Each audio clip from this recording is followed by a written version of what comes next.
Maka marahlah naga itu kepada perempuan itu, kepada Israel, lalu pergi memerangi keturunannya. Dia nggak pergi perangin Israelnya, yang diperangin siapa? Keturunannya. Siapa keturunannya? Gereja, orang-orang kudusnya. Jadi saudara, musuh iblis itu bukan seluruh manusia. Musuh iblis itu adalah orang-orang percaya. Makanya dia punya banyak strategi untuk jatuhkan orang-orang percaya.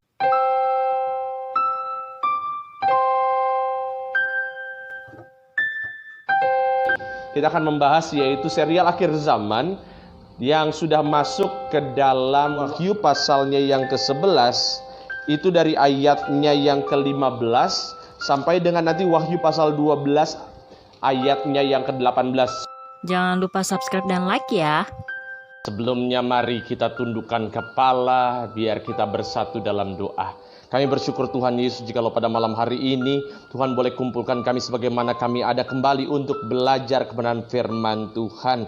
Biarlah setiap pikiran kami mau tundukkan ke dalam kuasa-Mu sehingga benar-benar hikmat dari sorga yang mengajar setiap kami. Setiap nama yang hari ini hadir, maka doaku ya Tuhan tercatat dalam kitab kehidupan kerajaan sorga. Dan sebagai warga kerajaan sorga, kami semua diprogramkan sehat sempurna. Sebagai warga sorga, kami semua diprogramkan bahwa tidak ada yang jahat yang dapat menjamah kami. Dalam nama Tuhan Yesus, haleluya. Yang percaya sama-sama katakan amin. Amin. Shalom saudaraku yang terkasih dalam Tuhan. Puji Tuhan, kembali kita berkumpul malam hari ini, yaitu dalam program katekisasi online. Kita akan membahas yaitu serial akhir zaman yang sudah masuk ke dalam Wahyu pasalnya yang ke-11, ya. Wahyu pasalnya yang ke-11 itu dari ayatnya yang ke-15 sampai dengan nanti Wahyu pasal 12 ayatnya yang ke-18. Saudara sudah membaca betul ya? Ya, saudara harusnya sudah membaca karena hari ini kita akan membahas yaitu tentang malaikat yang ketujuh dengan sangkakala yang ketujuh. Nah, tapi sebelumnya saya akan ulang dulu saudara. Kalau saudara baru pertama kali ikut ini, saya takutnya saudara ya lompatan terlalu jauh. Saya ulang dulu dari awal. Akhir zaman orang Kristen itu berbeda dengan akhir zaman agama-agama yang lain. Mungkin ada agama yang lain bilang bahwa hari kiamat itu adalah hari di mana semua dunia itu hancur dalam satu hari yang sama.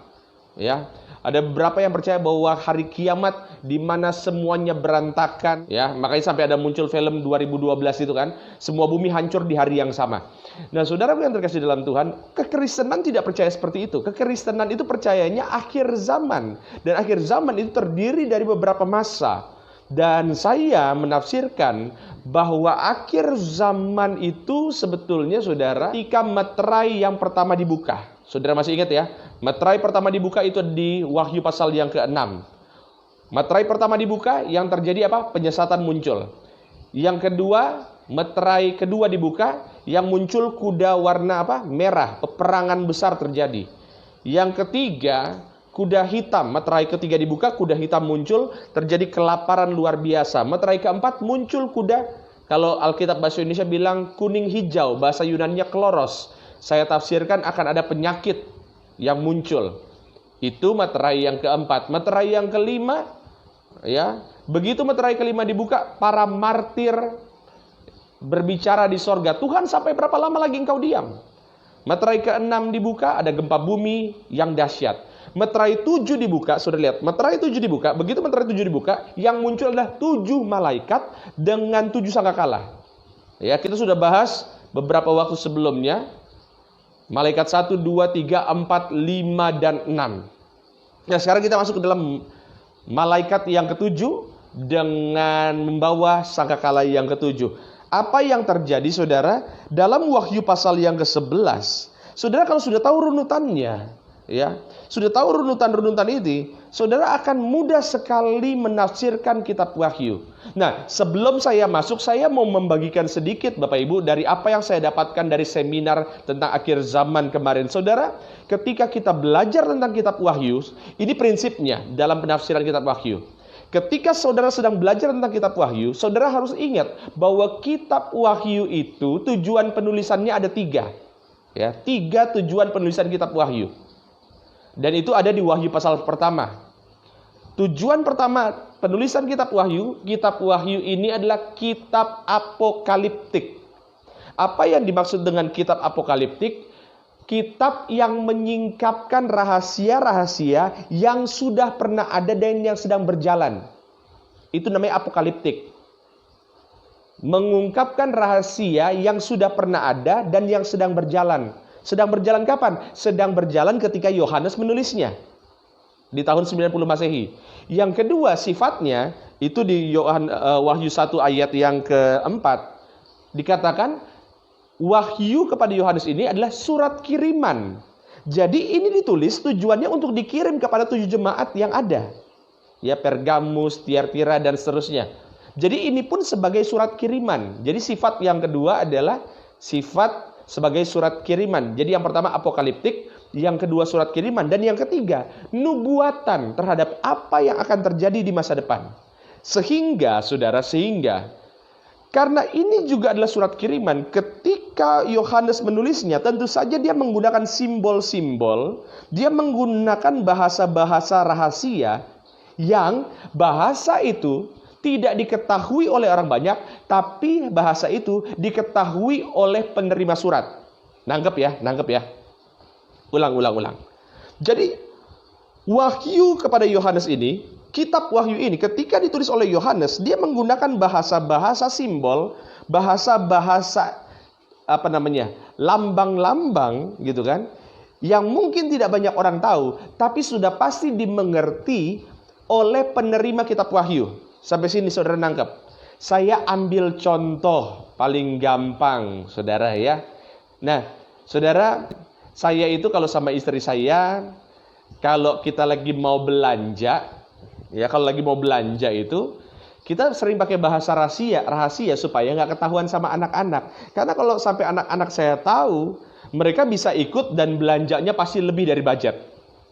Saudara gitu ya. Nah, saya sama istri saya itu kalau kita lagi mau pergi ke Giant, karena di sekitar rumah kami ini ada Giant, hypermarket Giant itu, saya sering bilang sama istri, sayang, kita mau ke rumah Margianto enggak? Margianto. Ya istri saya itu pasti tahulah, itu kode rahasia. Margianto artinya kita mau ke Giant.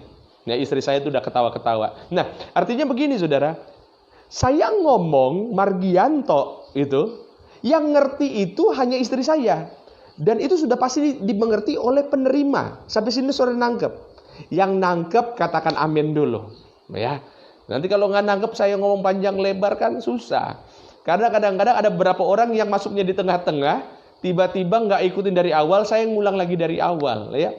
Gitu ya, nangkep ya. Jadi walaupun dalam kitab Wahyu ini saudara, menggunakan bahasa-bahasa yang kita kadang-kadang tidak dimengerti, tapi sebetulnya ketika Yohanes menulisnya, maka penerima daripada wahyu pada Yohanes dia pasti paham. Sehingga ketika kita belajar tentang kitab Wahyu, kita harus masuk ke dalam pikirannya Yohanes ketika dia nulis ini maksudnya apa. Makanya saudara, saya dari awal, dan ini saya akan tegaskan berulang kali, dari awal saudara, saya nggak pernah percaya bahwa tanda 666 itu berupa chip. Kenapa? Karena begitu Yohanes sedang menulis tanda 666, dia kirim kepada ketujuh jemaat. Bagaimana bisa nyampe kalau itu adalah chip? Begitu ya saudara ya. Nah ini contoh paling sederhana. Dan bahkan nanti di pasal 12 itu berbicara tentang perempuan dan naga. Itu orang nggak ngerti, tapi penerima daripada wahyu ini semua ngerti.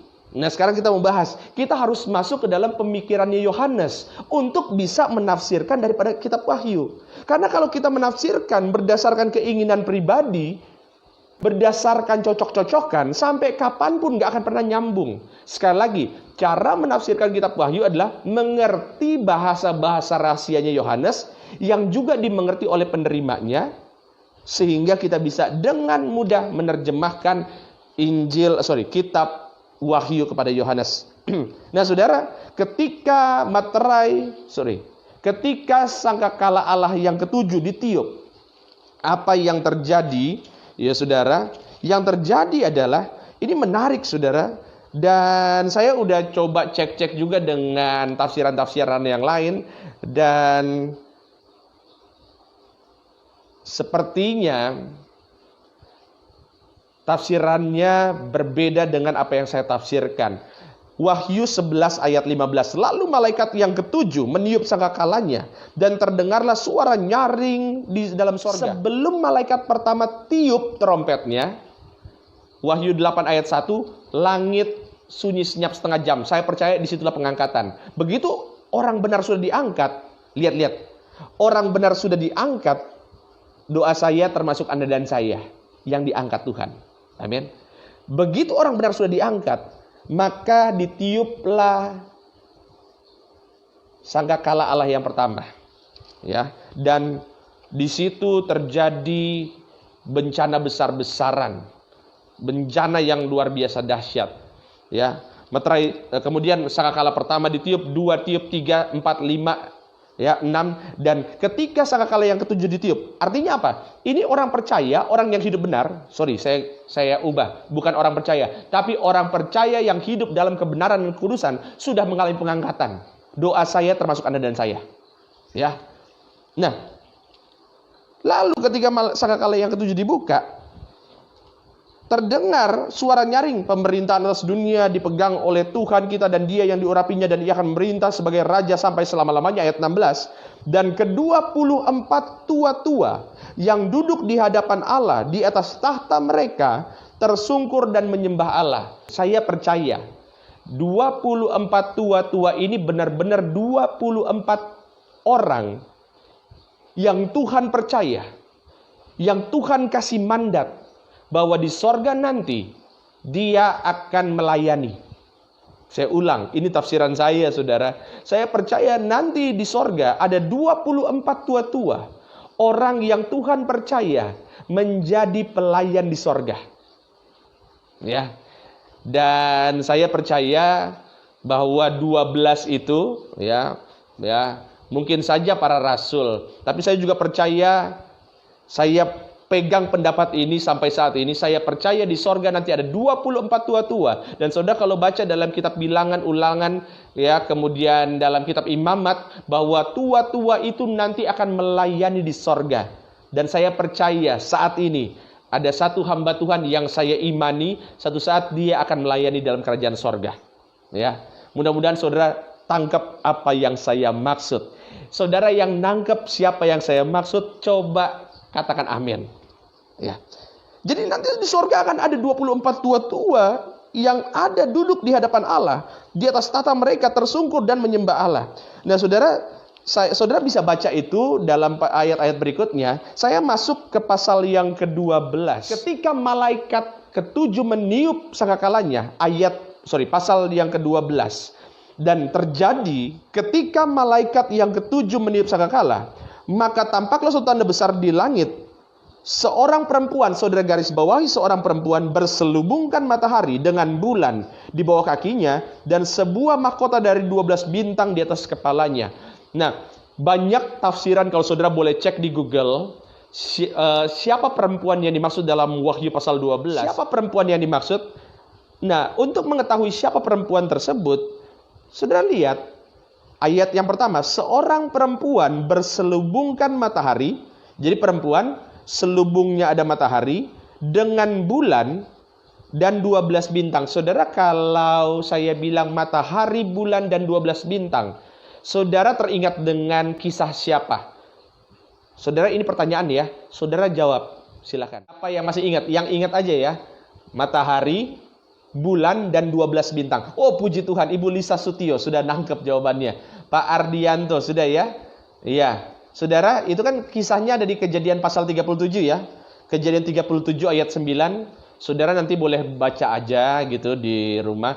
Karena prinsipnya dalam menafsirkan Alkitab, khususnya kitab Wahyu, ini tidak boleh saudara lepaskan. Yaitu biarlah ayat Alkitab yang menafsirkan ayat Alkitab. Dan saudara mau cek di keseluruhan Alkitab, itu tidak ada yang berbicara mengenai bulan, matahari, dan 12 bintang selain Kejadian 37 ayat 9, yaitu mimpi Yusuf. Saudara masih ingat ya, bahwa nanti katanya ada matahari yang tunduk. Matahari itu adalah bapaknya Yusuf. Siapa bapaknya Yusuf? Yakub. Lalu ada bulan yang tunduk. Ya, konteks itu adalah istrinya Yakub. Dan 11 bintang lainnya, berarti 11 bintang itu adalah saudara-saudaranya. Kalau ditambah Yusuf sendiri berarti 12 bintang. Nah, jadi saudara, dari sini kalau Alkitab diterjemahkan dengan ayat Alkitab, maka kita menyimpulkan yang dimaksud dengan perempuan itu adalah Yakub. Yakub itu diganti namanya menjadi Israel, maka kita simpulkan bahwa perempuan yang dimaksud ini adalah Israel, bangsa, sebagai sebuah bangsa. Ya. Jadi tafsiran saya sesuai dengan prinsip ayat Alkitab menafsirkan ayat Alkitab, ya, bahwa perempuan yang dimaksud itu adalah Israel. Lalu tentu saja muncul pertanyaan-pertanyaan berikutnya, karena di ayat yang kedua dikatakan begini, perempuan ini sedang mengandung, ya, dan dalam keluhan dan penderitaannya hendak melahirkan, ia berteriak kesakitan. Sekali lagi saudara, karena ini adalah bahasa-bahasa simbol, maka kita harus tahu apa yang ada dalam otaknya Yohanes. Saudara, ketika Yohanes ada, bangsa Israel itu sedang mengalami kesakitan yang sangat luar biasa. Kenapa bangsa Israel mengalami kesakitan yang luar biasa? Saya akan membawa saudara kepada pelajaran dasar Alkitab. Saudara buka, kalau saudara punya Alkitab ya, pegang Alkitab buku, saudara buka Injil Matius yang begini. Ya, saudara udah buka Injil Matius. Lalu saudara buka di situ, berarti di sebelumnya ada Maleaki ya saudara ya. Kitab Maleaki. Saudara tahu, Maleaki ini ditulis, saudara, itu kurang lebih tahun 400 sebelum Masehi. Saya ulang, Maleaki itu ditulis 400 sebelum Masehi. Tuhan Yesus lahir itu kurang lebih tahun 2 Masehi. Jadi antara Maleaki sampai dengan Injil Matius ada jeda 400 tahun. 400 tahun di mana Tuhan tidak kirim nabi kepada orang Israel. Ada 400 tahun di mana Tuhan tanda petik diamin orang Israel. Ada 400 tahun, masa 400 tahun di mana Tuhan sama sekali tidak berkomunikasi secara langsung kepada orang Israel. Dan 400 tahun itu, kalau saudara baca dalam sejarah gereja, 400 tahun itu dalam dunia teologi disebut dengan Dark Ages, masa-masa kegelapan bagi bangsa Israel. Itu sebabnya, saudara, dikatakan Israel ini tanda petik sedang mengandung. Mengandung berarti sebentar lagi akan melahirkan kan? Mengandung, dan dia mengeluh dalam penderitaannya, hendak melahirkan. Saudara ingat kata-kata hendak melahirkan. Dan Israel sangat kesakitan. Jadi Israel ini kesakitan selama 400 tahun sebelum dia melahirkan. Jadi Israel diibaratkan bahwa dia sakit, saudara, sakit mau melahirkan selama 400 tahun. Sampai akhirnya dia lahirkan. Apa yang dilahirkan? Lompat ke ayat yang 5. Ayat 3-4 nanti kita bahas. Ayat yang kelima, maka ia Israel melahirkan seorang anak laki-laki. Nah ini kendala saudara. Karena Alkitab kita bahasa Indonesia, Lembaga Alkitab Indonesia itu menulis anak laki-laki pakai huruf besar. Ya, yang mana saya tidak setuju. Saya ulangi. Lembaga Alkitab Indonesia dalam Wahyu pasal 12 ayat 5 ditulis, maka ia, siapa ia? Israel melahirkan seorang anak laki-laki. Sekali lagi saya tidak setuju dengan anak laki-laki diberi huruf besar sama Lembaga Alkitab Indonesia. Saudara harus ingat bahwa bahasa Yunani ketika ditulis itu tidak ada huruf besar, huruf kecil. Istilah bahasa Yunani itu minuscule sama majuscule. Tidak ada huruf besar, huruf kecil. Semua ditulis dalam huruf kecil. Ya. Jadi kalau ada tulisan huruf besar anak, ya ditulis di sini anak laki-laki, maka saya bisa pastikan bahwa penulisan huruf besar ini dilakukan oleh Lembaga Alkitab Indonesia. Sebagai pembanding biar gampang, saudara boleh buka dalam bahasa Inggris, itu tidak digunakan huruf besar, begitu ya. Tidak digunakan besar. Jadi sebetulnya Israel ini sedang melahirkan anak laki-laki. Saudara tahu bahwa dalam kitab Roma, surat Roma dikatakan bahwa kita, gereja, itu adalah Israel yang baru. Jadi saya tafsirkan bahwa perempuan ini sedang sakit, menunggu kelahiran kekristenan. Karena begitu kekristenan muncul, saudara, Tuhan berbicara lagi dan kitab-kitab perjanjian baru ditulis. Gitu ya.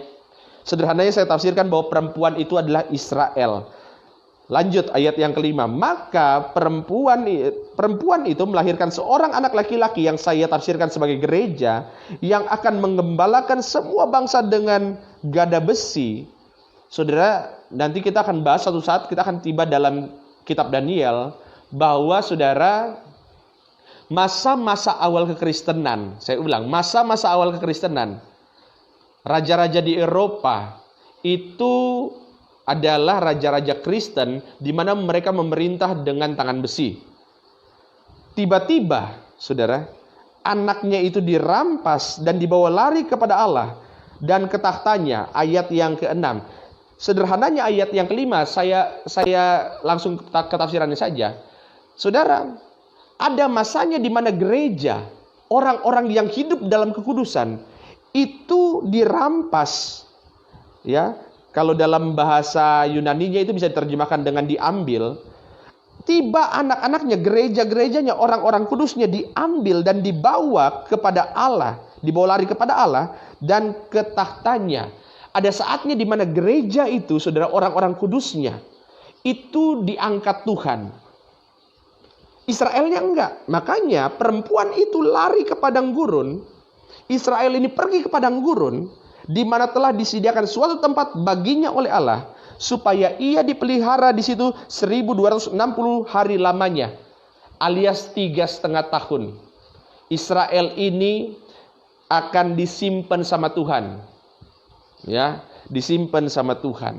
Apa yang terjadi? Nah, saudara,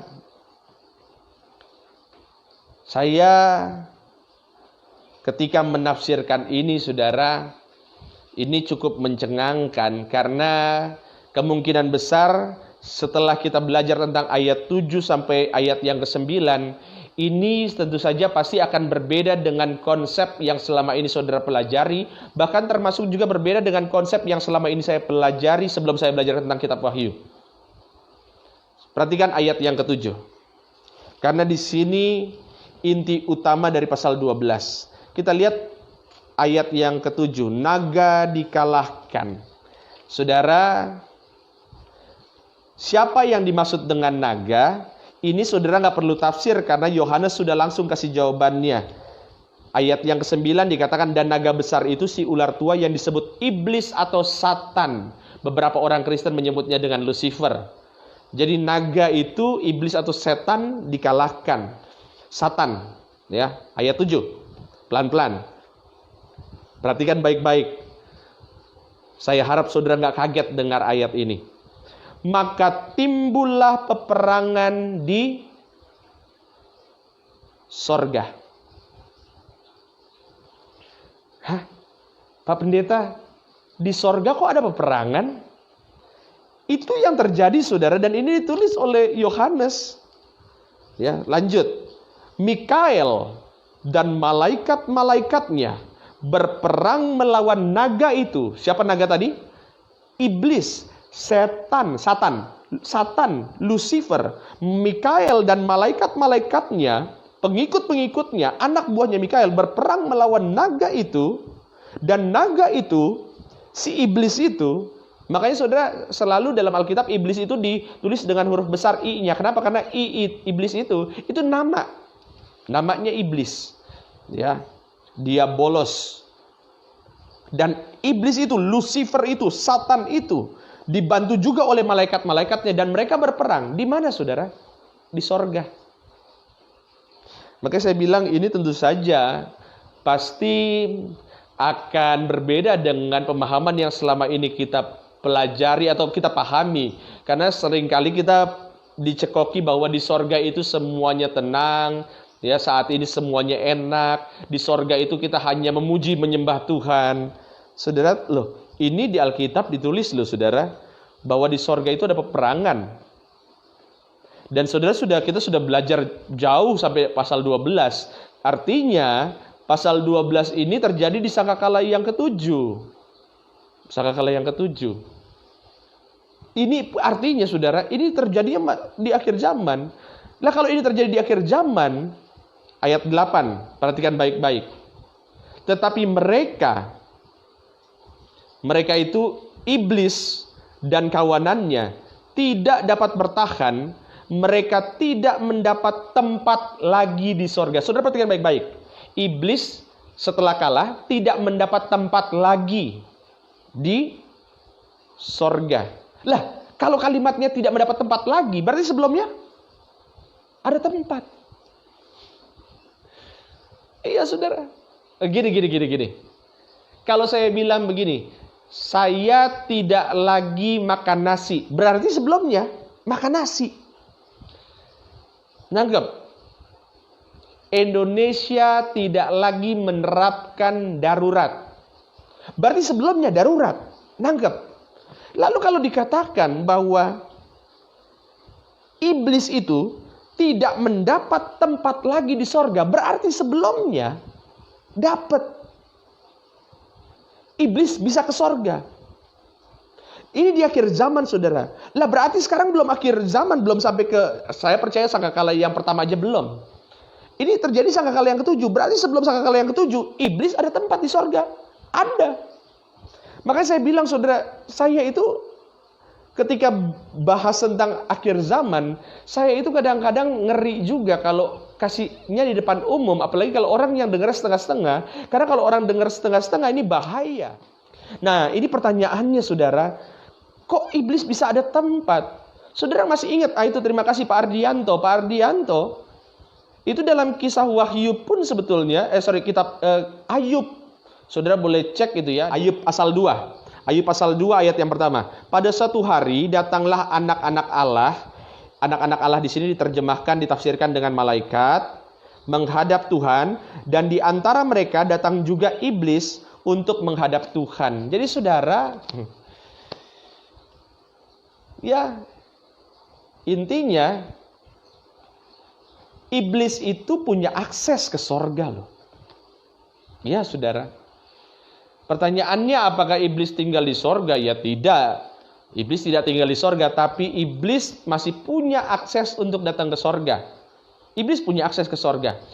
Saya coba ditanyakan, saudara, dan saya juga berkonsultasi tentu saja. Saya tidak mau asal menafsir sendiri. Saya minta pendapat dari beberapa pendeta juga yang saya anggap cukup kompeten untuk menafsirkan. Lalu saya tanya juga, kapan sebetulnya iblis itu jatuh? Saudara gini, kapan iblis itu jatuh? Nah, kita lihat kronologisnya ya. Saudara paham nggak bahwa seluruh tema Alkitab itu pasti ceritakan tentang keadaan bumi. Kejadian, Keluaran, Bilangan, Imamat, Ulangan sampai dengan Perjanjian Baru, fokusnya adalah keadaan di bumi.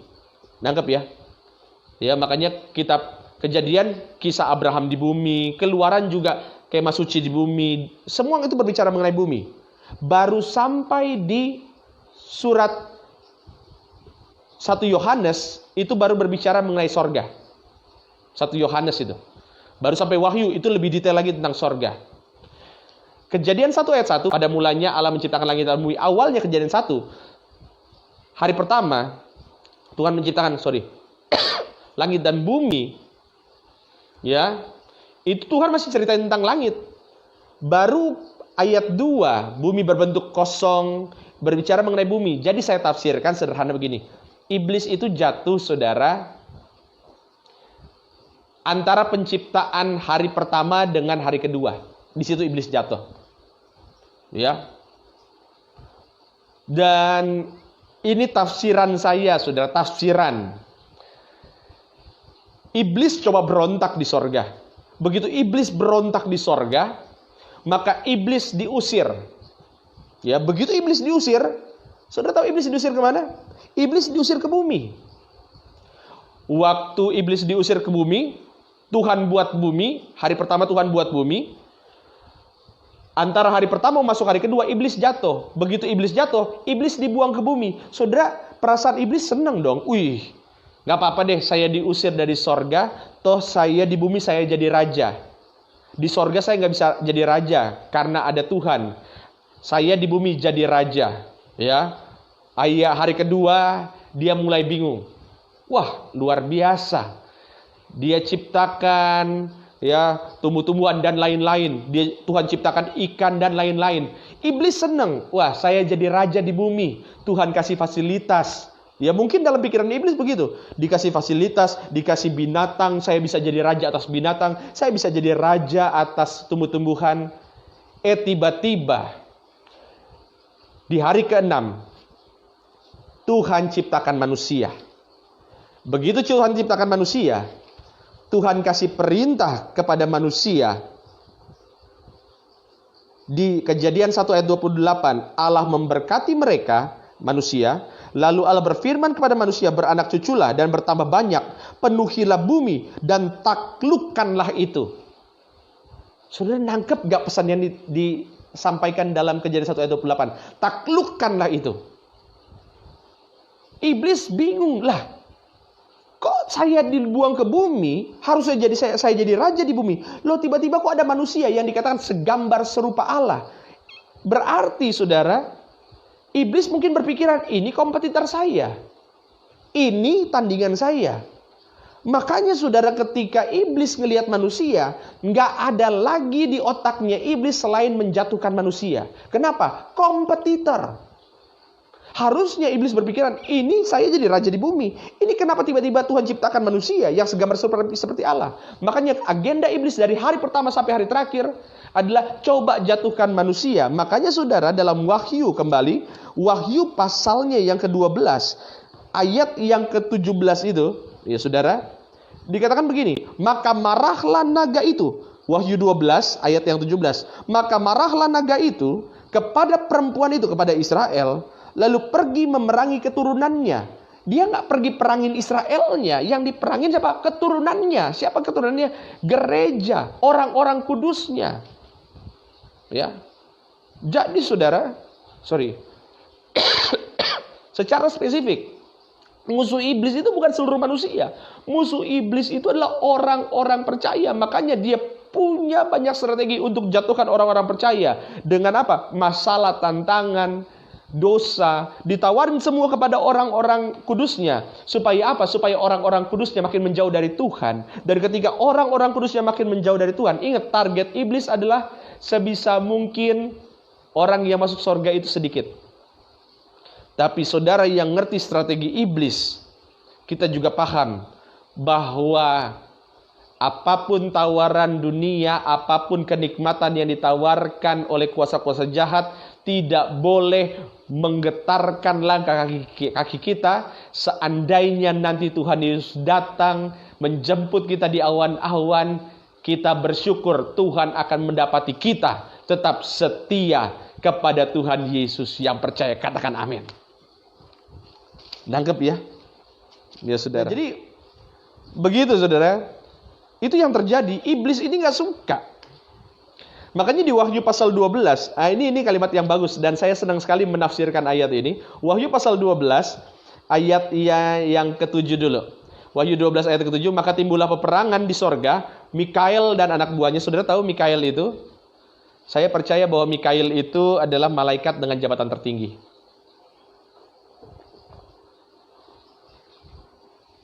Ya, terima kasih. Udah minum. Ya, saya percaya bahwa Mikael itu jabatannya paling tinggi, saudara. Bahkan lebih tinggi dari Gabriel. Lebih tinggi dari Satan, atau yang disebut Lucifer itu. Maka timbullah peperangan di sorga, Mikael dan malaikat-malaikatnya berperang melawan naga itu, melawan iblis, Satan itu. Dan naga-naga itu dibantu oleh malaikat-malaikatnya. Ayat 8, perhatian baik-baik. Kita mulai tafsir ya. Tetapi mereka, iblis itu tidak dapat bertahan. Kalau bahasa Yunaninya, makanya saya senang sekali saudara kalau baca Alkitab itu bahasa Yunani. Karena kita bisa dapat pengertian yang lebih. Bahasa Yunani tidak dapat bertahan, itu menggunakan kata iskusen. Iskusen itu diambil dari akar kata iskuso. Iskuso itu bisa diterjemahkan bukan hanya iblis tidak dapat bertahan, tapi iblis itu tidak cukup kuat. Saya ulangi. Dia menggunakan kata iskusen. Bisa juga diterjemahkan, tetapi iblis dan kawan-kawannya tidak cukup kuat. Menghadapi siapa? Menghadapi Mikael. Jadi saudara, iblis itu nggak cukup kuat melawan Mikael. Jadi sebetulnya saudara, iblis itu nggak kuat-kuat banget. Bahasa gampangnya begitulah. Karena lawan Mikael aja, Alkitab bilang dia itu nggak cukup kuat. Nangkep di sini. Makanya Mikael itu benar-benar luar biasa. Dan tapi saudara, peperangan ini adalah bukan peperangan yang pertama. Saudara, karena sebetulnya Satan itu atau iblis itu pernah bertemu sama Mikael dalam Yudas Yudas ayat yang ke-9. Ya, saya nggak perlu kasih tahu lagi lah Yudas itu pasal berapa. Ya, karena Yudas itu memang cuma satu pasal. Yudas ayatnya yang ke-9. Dikatakan begini, Yudas ayat 9, tapi penghulu malaikat Mikael ketika dalam suatu perselisihan, Yudas ayat 9. Ketika dalam suatu perselisihan dengan iblis itu Lucifer mengenai mayat Musa, tidak berani menghakimi iblis itu dengan kata-kata hujatan, tapi berkata kiranya Tuhan menghadik engkau. Walaupun Mikael lebih kuat daripada iblis, tapi Mikael nggak pernah mau menghujat iblis. Kenapa? Karena sebetulnya sekali lagi kita kembali, iblis itu masih punya akses ke sorga. Makanya ini merubah pandangan kita saudara. Karena kita berpikir surga itu tempat yang maha kudus, tidak mungkin ada dosa bisa masuk. Nah ternyata Alkitab mencatat bahwa memang di akhir zaman iblis itu tidak lagi mendapat tempat di surga. Artinya sebelumnya dia punya akses ke surga walaupun terbatas. Tapi dia bisa datang ketemu Tuhan. Tapi Pak, nggak mungkinlah Tuhan bersentuhan dengan iblis yang penuh dosa. Siapa bilang saudara? Saudara ingat Tuhan Yesus pun pernah dicobai iblis di padang gurun. Bahkan satu kali dikatakan Alkitab bilang begini. Iblis membawa Yesus ke bumbungan bait suci. Saudara, itu artinya apa? Artinya iblis yang bawa Tuhan Yesus loh. Nah makanya saudara, iblis ini memang makhluk yang kuat. Tapi kita bersyukur bahwa di hadapan Mikael pun dia nggak cukup kuat. Dan hebatnya, Mikael itu salah satu malaikat yang Tuhan kirim untuk melindungi orang-orang percaya termasuk Anda dan saya. Amin. Jadi siapa perempuan? Perempuan itu adalah umat Israel. Perempuan itu umat Israel. Keturunan dari perempuan itu, anak-anak perempuan itu anak laki-laki. Ya kalau diterjemahkan bahasa Indonesia, anak laki-lakinya pakai bahasa huruf besar. Dan saya tidak setuju dengan huruf besar. Karena bahasa Yunani pun nggak pakai huruf besar. Bahasa Inggris pun nggak pakai huruf besar. Perempuan itu Israel. Anak yang dilahirkan itu adalah gereja kita. Kita ini keturunan perempuan itu, keturunan dari Israel. Nangkep ya? Makanya dalam surat Roma dikatakan kita ini adalah Israel yang baru. Dan naga itu sudah jelas, setan iblis. Ayat 17 dikatakan, maka marahlah naga itu kepada perempuan itu. Dia marah sama Israel. Lalu pergi memerangi keturunannya yang lain. Tapi dia nggak merangin Israel. Yang dia perangin siapa? Keturunannya yang lain. Gereja. Yang menuruti hukum-hukum Allah dan memiliki kesaksian Yesus. Sederhananya di akhir zaman, saudara, setelah orang benar mengalami pengangkatan, maka yang terjadi adalah nanti akan ada orang-orang Kristen yang bertobat. Orang Kristen yang tidak mengalami pengangkatan, mengalami penyiksaan, tapi dia bertobat. Setelah dia lihat dua saksi Allah, dia lihat keajaiban Tuhan Yesus, dia akan mengalami pertobatan. Yang saya mau sampaikan malam hari ini, saudara,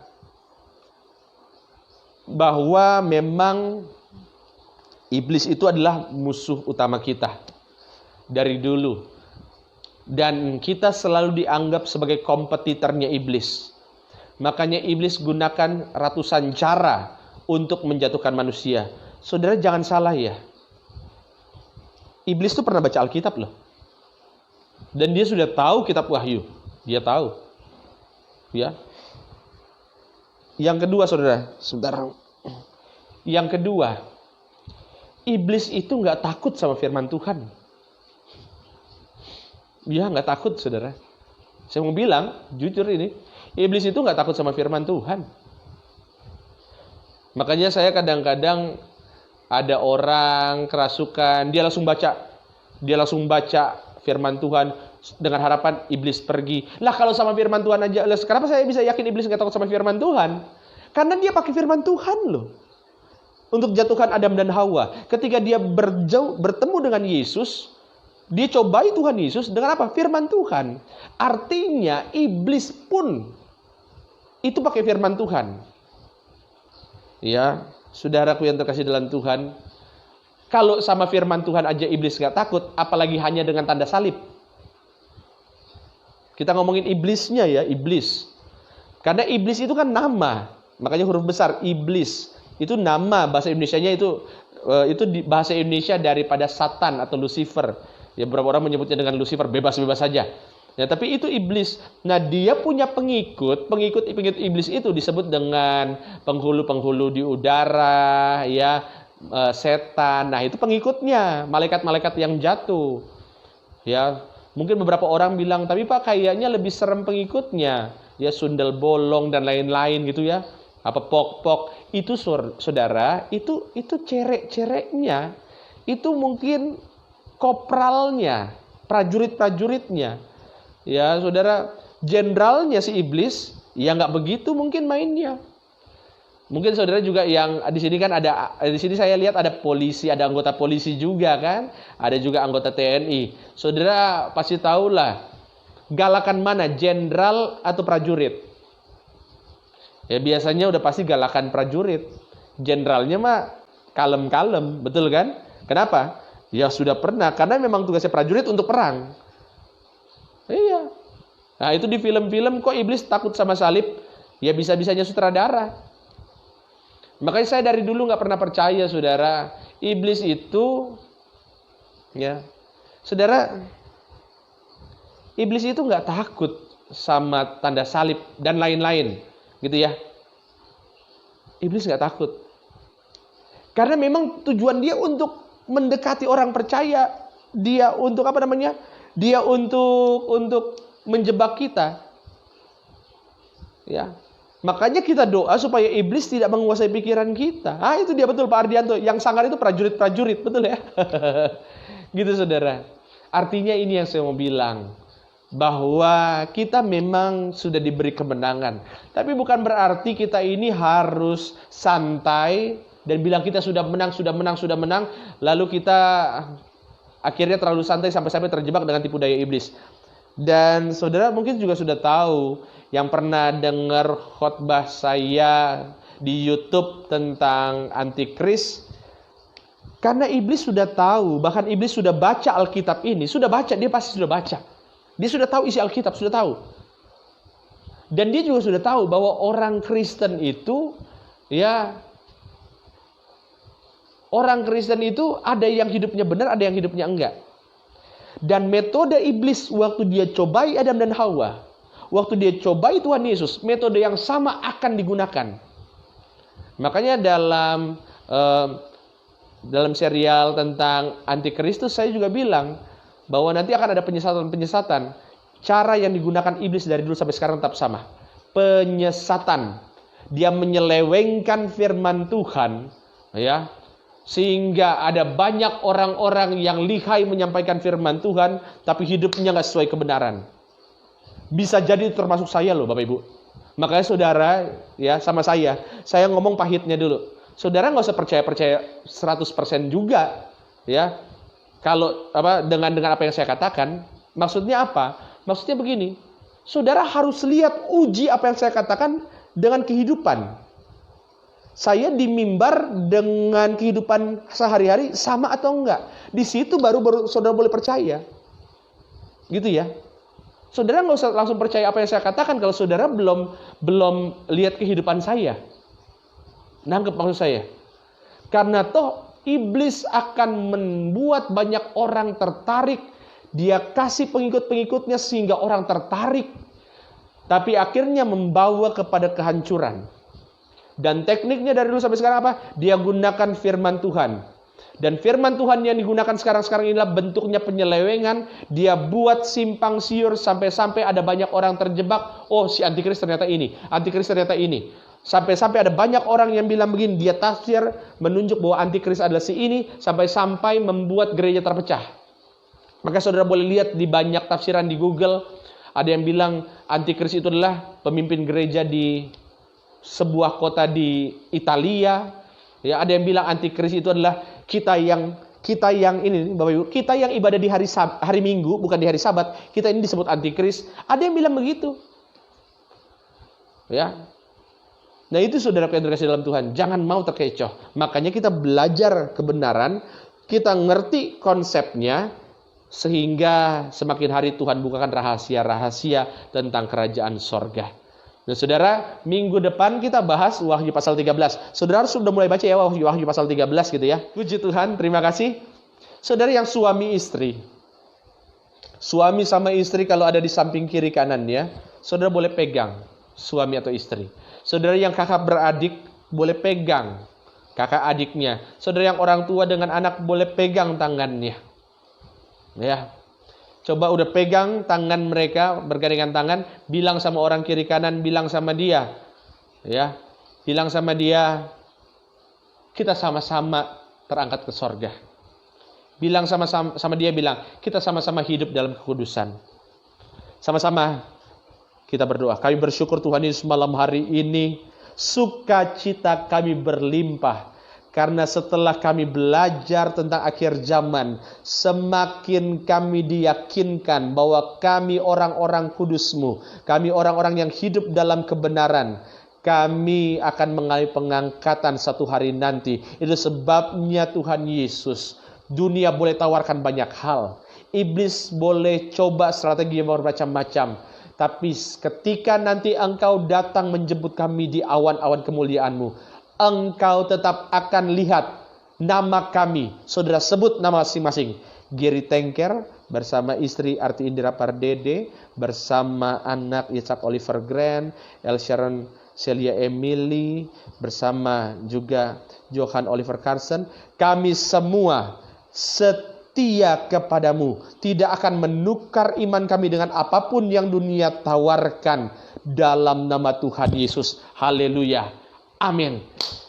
Tuhan Yesus memberkati Bapak Ibu sekalian. Tuhan Yesus memberkati. Amin.